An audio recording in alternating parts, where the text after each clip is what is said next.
We've come to the place on this dollhouse that I've both looked forward to and kind of been a little nervous about.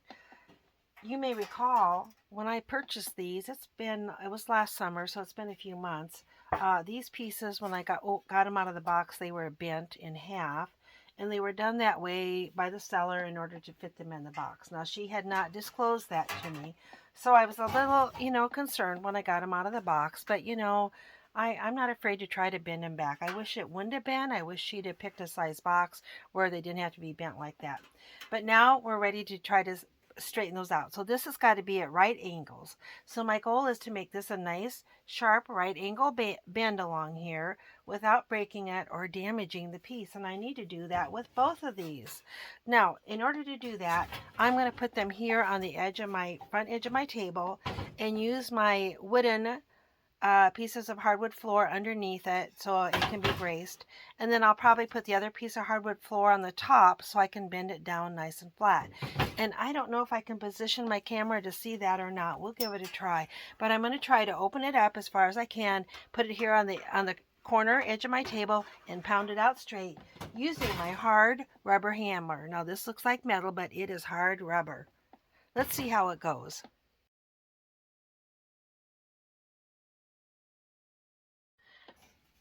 This piece is getting close. I'm going to work on it just a little bit more. It's getting close to being a right angle. That is not perfect, but it's pretty good. Let me work on the other piece. I'll use the same technique for it.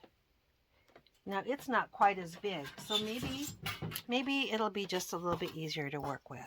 Let's give it a try.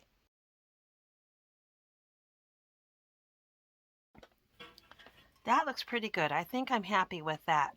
So the next thing I'm going to do is, now that I've got this opened up, I can clean inside a little better. I did wipe it off once, but it was hard when it was folded flat. Then after that, I'm going to polish each piece of this house. Let me go through those steps about how to do that. I like to use this new finish polish. Now this is car polish. It says once a year on it, once a year car polish. You wipe it on, let it dry to a haze. It's easy to wipe on. And then I use a microfiber cloth after it's dried and wipe it off. The whole process takes, just 2 or 3 minutes on each piece, but it really brings out a nice shine and it helps protect your dollhouse. Now I'm going to put a link to this. I got this on Amazon. You can probably get it at Walmart or a car parts store, but I got mine on Amazon, and I'm going to put a link in my description for you on that in case you want to give this product a try. There are other products that are good. This is the one I found easy to use and not a bad price. I really like it, but there's other good ones too. I'd say any good car polish would probably work. I would avoid a polish that has wax in it.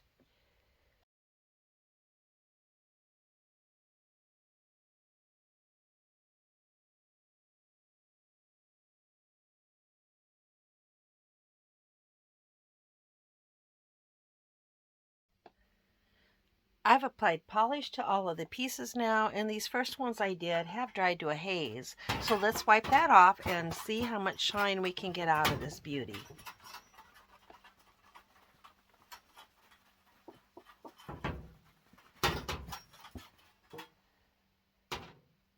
Very, very nice. I'm going to wipe down one more and show you it. This one also dried to a haze.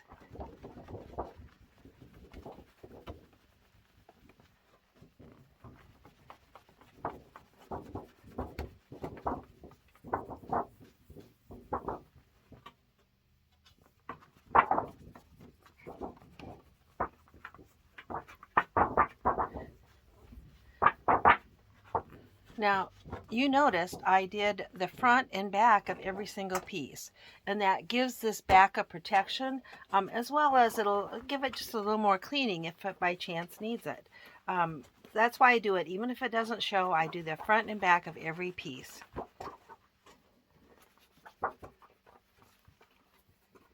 As I go, if I see anything that needs straightened out, I get my pliers out and straighten it. If I see anything I'm concerned about painting, touching at the paint, I'll get my paintbrush out and do that too. So everything gets another little once over here, taking a look, make sure it's the way I like it. Now this paint I will not touch up. This will not be visible. This is at the bottom of the floor and it won't be visible. So I'm not going to touch up that part. But I did still coat it with the polish. And you can see how that's brought out that nice shine. All right, let me get them all polished up. Then we'll be ready to put it together. It's all wiped off now, polished up, ready for assembly. But there's one thing I once in a while find when I polish. Somebody asked, does that polish take off the paint that I've done? It does not normally. If it does, I can go back and do a little bit of touch up. Sometimes it'll wipe off the Sharpie marker a little bit. But that's so easy to add back on there. I just go back over it with a Sharpie marker again if it does. The other thing that once in a while will happen is if when you put that polish on an area that's kind of dark colored and you've done a lot of painting to it, sometimes that polish can stick just a little bit to that acrylic paint. And so here I don't know if you can tell, but it's just a little bit cloudy because I'd had that painted dark green. If that happens, go over it with a damp paper towel. Now for me, a damp paper towel means a paper towel that's got a little rubbing alcohol on it. And just wipe that polish off. That polish will adhere a little bit better to that rough acrylic paint than it does to the rest of the house. And that will take care of that haze and make that look very nice again. I'm ready to assemble this. Now, generally speaking, when you put a house together, I've never put this particular design together before, but somebody has told me that you need to join these two base pieces together first. Generally, you do the base first, and then you do your side walls. If you need help holding them up while you wiggle them together, you can either have somebody come help you, or you can use a little bit of tape to hold them temporarily. Be sure to remove the tape when you're done. You don't ever want to leave tape on your dollhouse, on a part of the dollhouse that can be seen. If you need to discreetly put a little tape on the bottom side of something, that's a little different. But eventually tape will dry up and it will get brittle and it might turn brown and then you can't remove it. So I would not use tape permanently unless I'm just using it to hold something and it'll be out of sight. Now, I usually use a clear tape when I'm doing this temporary thing. But somebody recently said, could you use painter's tape? And I'm going to use painter's tape tonight. My problem with using clear tape to temporarily hold things is I worry that I'll forget where I put it and it's hard to see and then I won't get it removed and then down the road it'll turn yellow or brown or get hard. So I'm going to use painter's tape tonight. That was a great idea that somebody suggested. So start with the base, then work on the sides, use tape to hold it temporarily or get somebody to come help you, then work on your second story, then the little side walls, and then the roof. Now, I'm also not going to bend my tabs down. I've gotten anymore I don't like to bend them down just in case down the road I decide to disassemble this or sell it or when I downsize my house. So I will only bend down the tabs I have to. The rest of it I'll just leave kind of propped together, which is fine for me in my doll room. All right, let's put her together.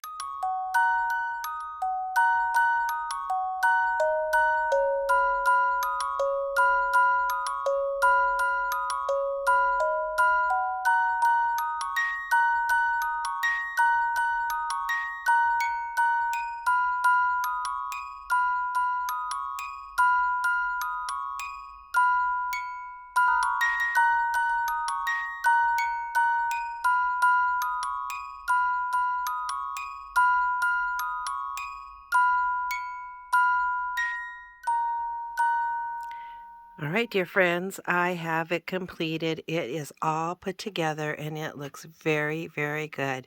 It's as shiny and as repaired and as nice as I can make it with my talents and my abilities. Now, I do want to tell you a couple of learnings I made from putting this together. First of all, somebody had recommended a turntable is nice to have. And you saw me turn it, turn it, turn it, and that would have been nice to have had up here. And I did not get one out. I wish I would have. The other thing is I did make a mistake in putting this part together.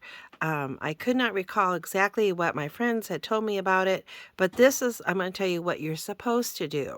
When you put this house together, attach your living room walls here to your living room floor, to the base, and then attach it to the big base. Because if you don't, you can't get your fingers in there to bend the tabs down on the living room walls.